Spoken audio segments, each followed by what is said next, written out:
Yang terakhir radiasi. Kalau konduksi atau hantaran itu perpindahan panas tanpa disertai perpindahan zat perantara. Contohnya ibu kasih contoh ini ya, misalnya gini, Mas sini berdiri Mas, bawa bukunya berdua ya, sini berdiri sebelah sini, bawa bukunya satu aja. Mbak juga berdiri, pegang buku tulisnya. Oke, nah misalnya gini ya, kalian pegang bukunya, diangkat bukunya. Oke, sekarang bukunya kasih ke Mbak sebelah, kasih lagi ke sebelah. Ini sama buku juga dikasih ke sebelah. Oke, nah ini menunjukkan peristiwa apa? Coba. Apa? Konduksi. Jadi dia perpindahan panas yang zat perantaranya itu tanpa berpindah, hanya bisa diibaratkan bukunya ini sebagai energi panas ya. Bukunya energi panas, kalian adalah zat perantara. Yang berpindah hanya energi panasnya saja, ya Pak. Tapi perantaranya tetap diam di tempat. Itu yang disebut dengan konduksi. Contoh konduksi dalam kehidupan sehari-hari, coba gimana? Apa? Waktu kita bikin apa? Waktu kita bikin kopi, bikin apa? Susu. Itu waktu kita mengaduk gelas menggunakan sendok. Silakan kembali ke tempat duduk Pak. Ya.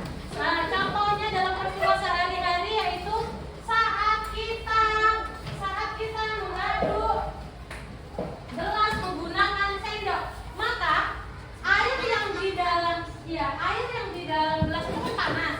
Kita menggunakan sendok yang awalnya dingin, sendoknya juga akan panas karena dia berpindah panasnya dari si air tadi ke dalam sendok, maka sendok juga akan ikut panas. Yang kedua, konveksi. Itu perpindahan panas disertai zat perantaranya. Itu perpindahan panas yang disertai dengan zat perantaranya. Contohnya Mbak Aisyah. Coba Mbak Aisyah bawa tasnya Mbak Aisyah. Tasnya bawa ke sini, diangkat ke sini. Ya, coba. Mbak Aisyah, tasnya ditaruh di meja sini.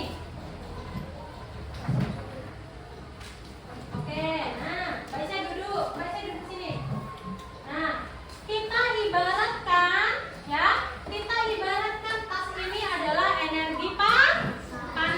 Mbak Aisyah adalah perantaranya. Nah, ketika energi panas berpindah ke sini dari sana, perantaranya ikut berpindah tidak? Ya. Nah, ini contoh pengibaratan dari peristiwa perpindahan panas dengan cara konveksi. Jadi ketika energi panasnya berpindah, maka perantaranya pun ikut berpindah. Oke, Mbak Aisyah silakan kembali boleh. Terima kasih Mbak, bawa tasnya. Nah, itu contoh peristiwa konveksi dalam kehidupan sehari-hari. Contohnya apa? Itu jendela, ventilasi udara.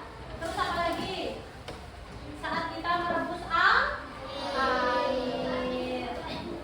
Itu ya. Oke, sekarang yang ketiga apa? Radiasi itu perpindahan panas yang tidak membutuhkan zat perantara. Jadi tidak membutuhkan zat perantara. Dia langsung bisa berpindah zat panas itu tanpa adanya perantara. Ada yang tahu nggak dalam kehidupan kita sehari-hari kira-kira apa sih contoh dari peristiwa radiasi ini? Ada yang tahu nggak? Matahari, ya